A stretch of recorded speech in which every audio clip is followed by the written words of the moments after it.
Hello here, Colin Miles here, aka the Numbers Guy from the Miles Better Groove Funnel pages and Facebook group. Today we're going to look in 4 videos at how we can create and integrate Groove Mail into Groove pages.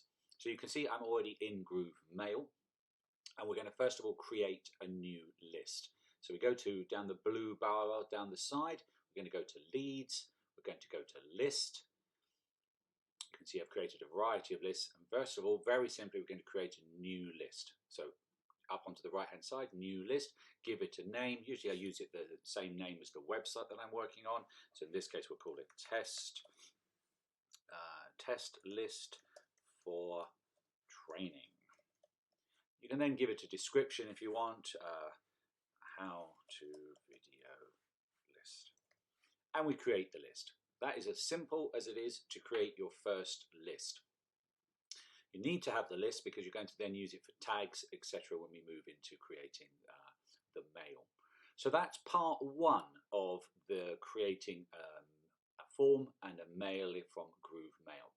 Part 2 is that we move down and we look at forms. So again, we're going to go to forms. We can look at our existing forms that we have created. We can see how many submissions, etc. We're going to go to custom form. We're going to create a new form.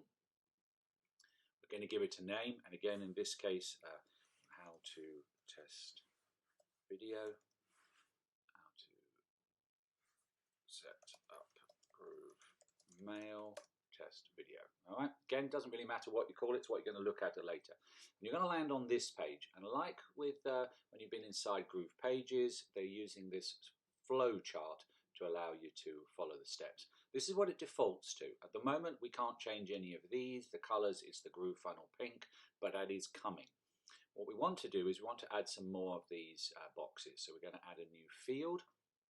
We're going to choose from the field identifier, and in this case, we're going to add last name. And we're then going to save.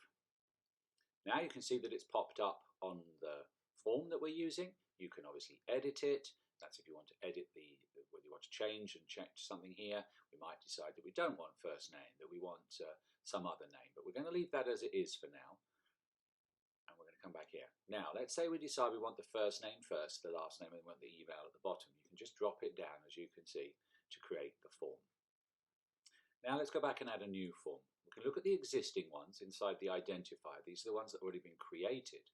But if we want to create a custom form, we can do that. First we have to do is we have to create the custom form. So in this case, let's call it,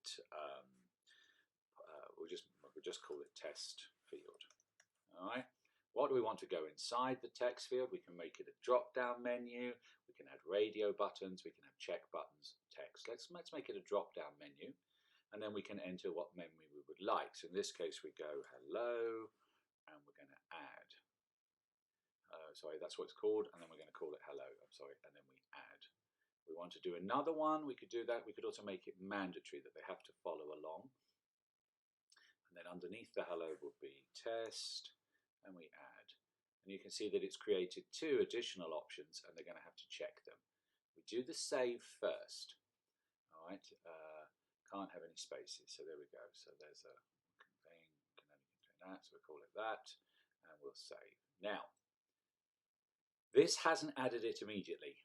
What we have to do is we have to go back to the new field, and we have to add from the field identifier. There it is, and we go save. That is now then set there. All right. I'm not going to cover these in this video. We're going to look at that a little bit later because I'm running out of time on this one. We're going to do a single opt-in.